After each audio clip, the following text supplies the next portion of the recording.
Hello, എല്ലാവർക്കും snacks കഴിക്കാൻ ഭയങ്കര പേടിയായിരിക്കും അല്ലേ? പ്രത്യേകിച്ച് ഓയിൽ സ്നാക്സ്. ഓയിൽ വറുത്തെടുക്കുന്ന പല സ്നാക്സും പലരും സ്കിപ്പ് ചെയ്യും. അപ്പോൾ നമ്മളുടെ ഹെൽത്ത് നമ്മൾ നോക്കണമല്ലോ. ഞാൻ നേരത്തെ മൂങ് ദാൽ ഫ്രൈ ചെയ്തിട്ടുണ്ടായിരുന്നു. ഓയിലാണ് ഫ്രൈ ചെയ്തത്. അപ്പോൾ അങ്ങനെ ഫ്രൈ ചെയ്തിട്ട് കഴിക്കാൻ പേടിയുള്ളവർക്ക് അല്ലെങ്കിൽ അത് സ്കിപ്പ് ചെയ്യുന്നവർക്ക് മൂങ് ദാൽ നമുക്ക് എയർ ഫ്രയറിൽ നമുക്ക് ഫ്രൈ ചെയ്യാം, അതായത് വിത്തൗട്ട് ഓയിൽ.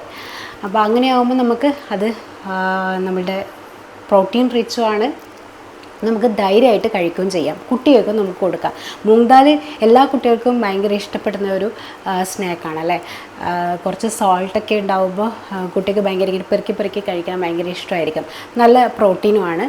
മൂങ് ദാൽ കൊടുക്കുന്നത് കൊണ്ട് നല്ലതാണ്. അപ്പോൾ ഓയിലിൽ കൊടുക്കാൻ നിങ്ങൾക്ക്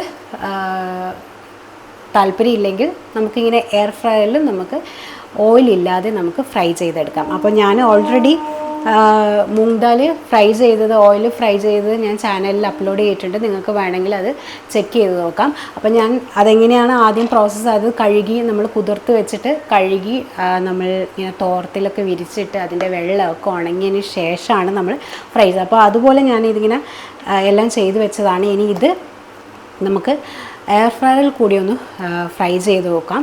അപ്പോൾ ഞാൻ ഇതുവരെയായിട്ടും എയർ ഫ്രയറിൽ അങ്ങനെ ചെയ്ത് നോക്കിയിട്ടില്ല. നമുക്കൊന്ന് പരീക്ഷിച്ച് നോക്കാം. അപ്പോൾ ഞാനിത് ഓയിലിൽ ഫ്രൈ ചെയ്തതാണിത്. അപ്പോൾ നല്ല ടേസ്റ്റാണ്. ഓയിലിൽ ഫ്രൈ ചെയ്യുന്നതിന് പ്രത്യേക ടേസ്റ്റാണല്ലോ. അപ്പോൾ നിങ്ങൾ ഇങ്ങനെയും പരീക്ഷിച്ച് നോക്കാം. അപ്പോൾ ഓയിൽ കഴിക്കുന്നതിനെ കൊണ്ട് കുഴപ്പമില്ലെങ്കിൽ ഇങ്ങനെയും നല്ല ടേസ്റ്റാണ്. അപ്പോൾ ഉപ്പും വേണമെങ്കിൽ കുറച്ച് മുളക് പൊടിയും വിതറി കൊടുത്തു കഴിഞ്ഞാൽ നമുക്കിങ്ങനെ നമ്മൾ മിക്സറൊക്കെ കഴിക്കില്ല, അതുപോലെ ഇങ്ങനെ കുറച്ചുകൊണ്ടിരിക്കാം.